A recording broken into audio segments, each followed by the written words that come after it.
Vamos ver. Ué. Nosso alvo nunca foi o Supremo. Aí, ó, tá certo. É isso, pô.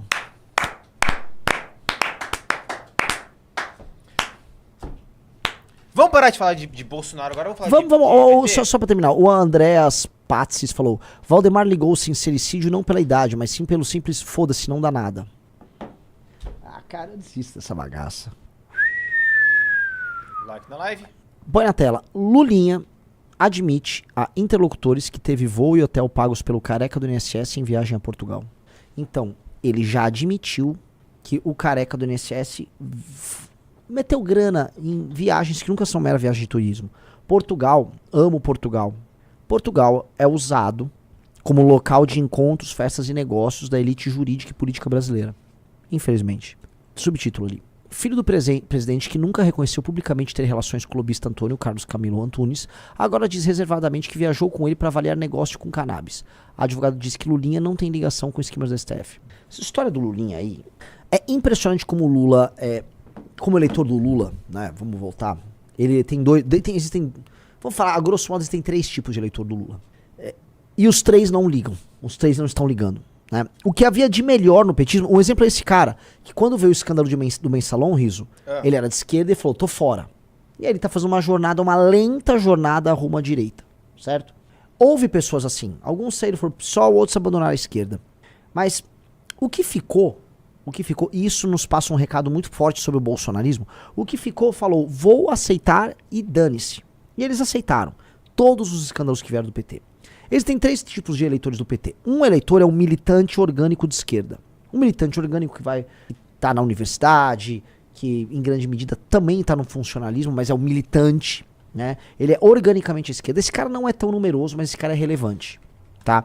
Tá nas causas sociais, uma parte dele tá no próprio sindicalismo e tal. Outra parte é o funça.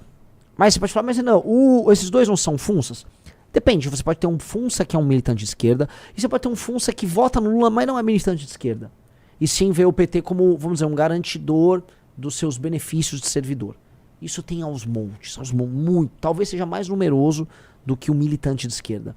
Então tem o funça, o militante de esquerda e o beneficiário de Bolsa Família e basicamente a pessoa pobre de periferia e região nordeste, normalmente mulheres.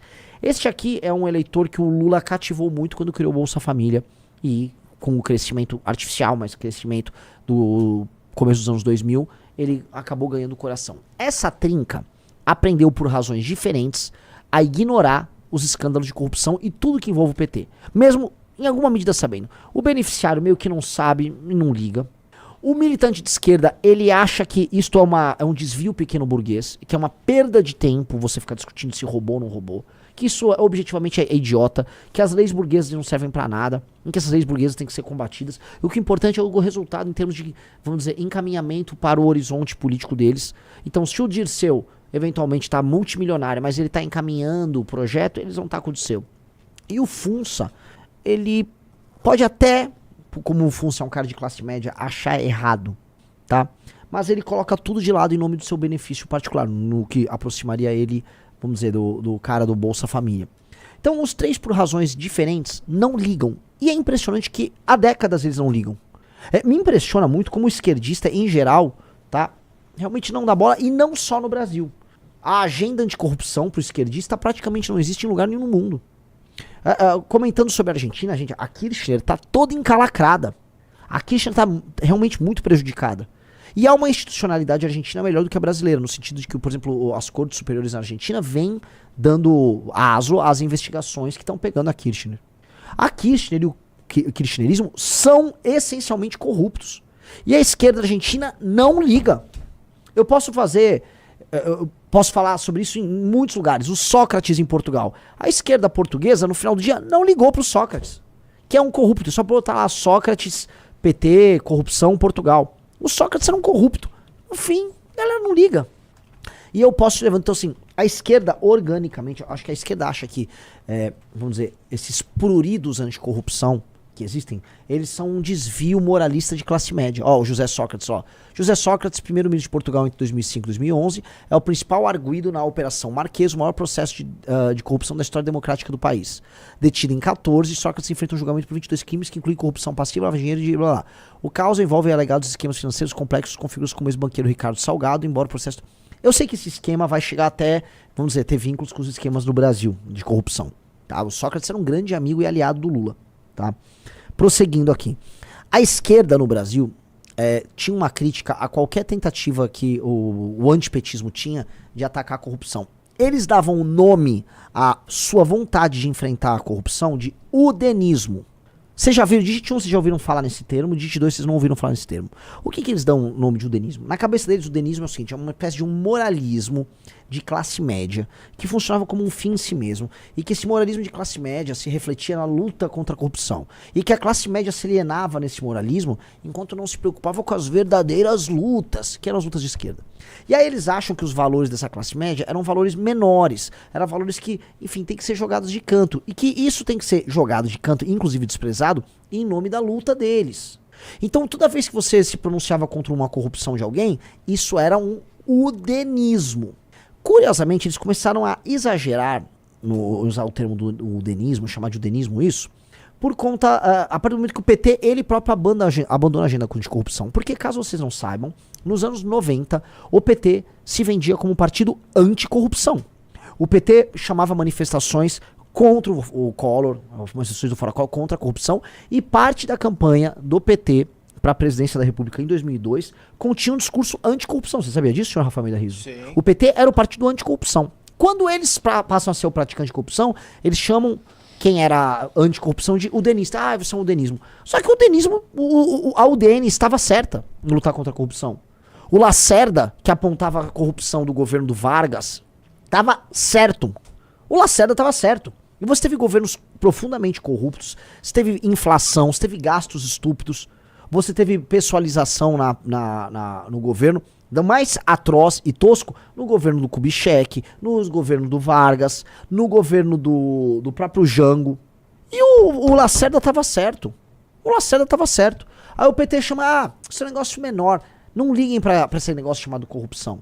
E o PT institui a corrupção como uma prática política recorrente e o petista aceita. Então quando o petista fala em udenismo, eles querem parecer muito inteligentes. Dá um Google, escreve MBL e udenismo. Com certeza vai algum paper, um artigo falando que o MBL é udenista. Aqui, ó. Editor MBL, crise e conflitos de classe. Quando vê esses artigos, ó, o MBL e udenismo. Olha aí, ó. Eles vão falar, porque quando o MBL combatia a corrupção e sempre combateu, o MBL é udenista. Entendeu? Aí, ó. Algum artigo de uma esquerdista. Kiane Follmann da Silva. Deve ser... Quem é Kiane Follmann da Silva? Eu não sei se é homem ou mulher pelo nome, tá? O livro de Kiane Follmann da Silva me dizia que a revolta das classes médias com o petismo tem raízes materiais e foi dirigida em todas as funcionais pelo MBL. Blá, blá, blá, blá. Ao traçar um paralelo entre o MBL e o udenismo, veja só. Ao traçar um paralelo entre o MBL e o udenismo, a autora também desconstrói a imagem do MBL como um movimento representativo da nova política, mostra o caráter histórico do apego das classes médias à ideologia da corrupção, razões pelos quais o livro é uma referência importante. O livro não é referência importante em nada. Objetivamente falando, você não tem nada a ganhar em ser governado por corruptos. E lutar contra a corrupção é uma premissa para você viver num estado minimamente decente. A partir do momento que a corrupção acontece com a tomada do dinheiro público e a apropriação do dinheiro público por ladrão, você não tem condição de falar objetivamente que uma política pública tocada por um grupo desses é válida. Então, esse tipo de picareta, vamos ser claros, esse tipo de picareta que vem com esse tipo de tese, não tem vergonha de esconder isso. Não tem. Então vão chamar, é udenismo. E no fundo o bolsonarismo usa isso. O que eles chamam quem é contra a corrupção? A tal da direita limpinha. Aquele esquisito lá, aquele esquisito daquele Adrilles, aquele cara que basicamente falou, vou marchar de fralda, um negócio... Nem sei o que dizer de um sujeito desse. Ele fala, vai o MBL com a direita limpinha. Mas isso aqui é o quê? Que a gente seja sujinho? Né? Bizarro. Like na live. Se inscreva no canal. O Guilherme Importa Work disse, Renan, sou amigo de bolsonaristas empreendedores. Quero ouvir de você porque meu amigo Mivaldo Peba e Breno deixaria de deixar de ser bolsonaristas porque é melhor candidato para o empreendedor. Boa pergunta. Primeiro, eu não posso falar que eu sou candidato a nada. Segundo, eu posso ser muito objetivo. Qualquer um que defende o empreendedorismo tem que defender o fim da legislação trabalhista bizarra atual, que te impede de contratar e demitir com segurança. O partido do Flávio Bolsonaro votou pela urgência da 6x1. Vocês sabem disso, né? Você sabe disso? Tinha que avisar os caras ali, né? Outra coisa, nós defendemos uma clara e direta agenda de competitividade, que vai incidir sobre energia, sobre transporte, sobre leis trabalhistas.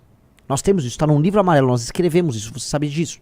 Nós queremos reduzir o tamanho do Estado e enfrentar os privilégios do Estado para, no fim do dia, sobrar espaço fiscal para a gente investir nessas coisas, infraestrutura e transporte e energia, mas também sobrar dinheiro para mostrar que a curva de dívida vai cair e aí os juros caem no Brasil.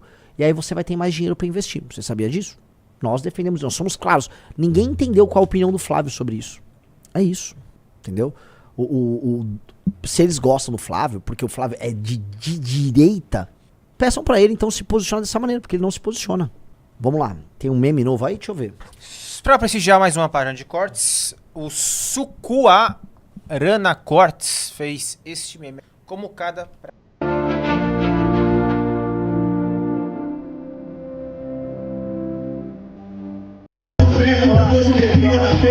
Nós estamos lutando por anistia ampla, geral e restrita.